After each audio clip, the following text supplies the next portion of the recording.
Diversity, equity, inclusion. These are three of the most trendy buzzwords we see and hear, especially since 2020, after the murder of George Floyd and the racial reckoning that followed. But how often do we think about what these words mean? Diversity, equity, inclusion. The reality is, while some folks may be over it or tired of hearing about it, we still have a lot of work to do in this space. Let's define these terms. Diversity shares a root with different. It means, at the most basic level, differences. Difference is not inherently bad. In fact, being unique is a positive thing. We should all want more diversity in our spaces in every sense of the word. Equity is sometimes confused with or used interchangeably with equality, but it is not the same thing. Equity is about giving folks what they need according to their diverse needs. Inclusion is about making sure everyone has a seat at the table, a voice, and is seen and has all their needs met. These three words work in conjunction, and we need all three to be present if we want our spaces to be truly just. There are many new words being added to acronyms in many organizations and spaces, including belonging, accessibility, and justice. And this speaks to the nature of the field. We're always evolving, growing, and adapting to these changes.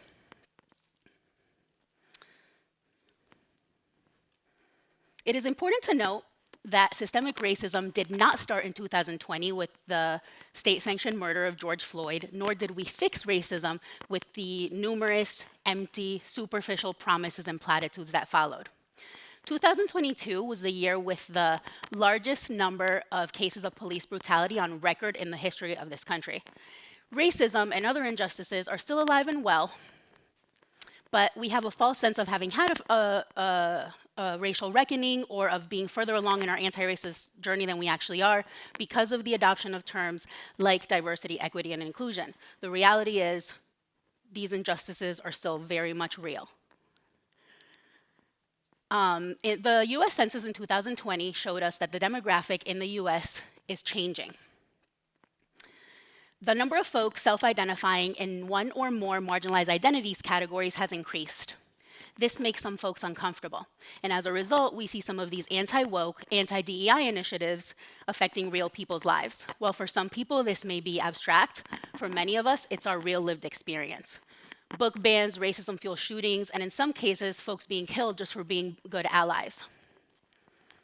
These are real-life, concrete consequences that come along when groups that have historically held all the power perceive that power as being lost, even if that is not actual reality. I am a queer Latina immigrant from the global South. I have a body that does not transform to the societal norms in terms of size. I have white privilege. My level of English, which is not my first language, is at the proficient or native speaker level. I live with several mental health realities and neurodivergencies such as ADHD, OCD, and anxiety. I have mostly able-bodied privilege. I have a back condition that sometimes renders me unable to walk. I possess the right type of documentation that says I can reside on this stolen land. I am housed and I am fed. I have the highest degree one can get. Within one person, all of these realities can coexist. While I have experienced discrimination, microaggressions, and macroaggressions, I also benefit from the systems of oppression that are designed to keep folks more marginalized than me out. And it would be irresponsible of me to equate my struggles with that of folks who haven't had the same privileges as me.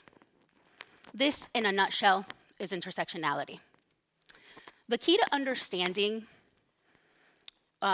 the barriers of access that marginalized folks have in terms of DEI and social justice is intersectionality. Intersectionality is a term coined by Kimberly Crenshaw for an already existing concept, which is that folks can have varying levels of marginalization as well as levels of privilege, and we need to take those into account when we talk about DEI and social justice-related issues. Kimberly Crenshaw is very clear that she coined the term but did not invent the concept. This already existed within folks, and furthermore, we don't need to try very hard to squeeze ourselves into these intersecting marginalized identities. Crenshaw did her studies in the field of law initially, and she studied specifically the intersection of Black women. And she found that Black women live at a unique intersection where they could be discriminated against for their race and for their gender. And at the time, the definition of discrimination was narrow, and it could be based on either race or gender, but not both. But in her studies, we see that Black women specifically could be discriminated against for their race by non-Black people of any gender, and for their color and for their gender by men of any race or ethnicity. So we need to take these levels of marginalization into account so that we don't cause unnecessary harm, even if we ourselves are also marginalized. I often say that identity politics without intersectionality is nothing. I'm going to say that again. Identity politics without intersectionality is nothing. What this means is that if we only look at identity politics, we're going to leave out several forms of marginalization that folks have, even if they share some of those levels with us, and not actually get anywhere in terms of social justice. For example, identity politics would be celebrating if, let's say, a gay, cisgendered, wealthy man makes it in any sort of field. We can celebrate that in terms of representation, but that's not a win for all folks who fall under the LGBTQIA umbrella. His struggle is not the same as, another example, a working class trans woman of color, and we need to acknowledge that and continue to work for equity beyond representation. Another important term to be aware of is decolonization. Decolonization literally means to undo colonization. This means we have to take conscious steps in order to undo the centuries of damage caused to Indigenous folks and the land itself. That journey starts with learning. If today is the first day you're hearing this term, or the first time you're hearing it defined, that is great, welcome. There is so much work to do on this front, and we need all hands on deck. Education is the key to liberation. Decentering is important, and we want to decenter ourselves, but not just ourselves, but the toxic individualism that comes along with these oppressive systems, such as colonization and capitalism. Decolonization and decentering are important in terms of getting somewhere in terms of social justice, and here's how. If we're always centering ourselves or our workplaces or our states or our countries, then we're not able to accept criticism whenever folks are trying to actually get somewhere in terms of all of these issues. So I'm going to draw a parallel for you. Decentering has to include decentering all of the supremacist stances. That can include white supremacy, that can include even patriotism. So frequently we get defensive when we're told things need to progress because we take that personally, right? So here's an example. Let's say you meet someone at a party and they're really, really arrogant, and all they can talk about is themselves and how great they are, and they don't let you get a word in edgewise, and they accept no criticism at all, and they're perfect in every single way. Ask yourself, do you want to be around a person like that?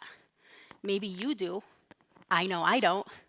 Why do we accept that narrative when we're talking about our institutions, our workplaces, or this nation? Why is it seen as such a negative thing to have constructive criticism about a place we know can be great but isn't right now? The reality is, this society is not welcoming to marginalized folks.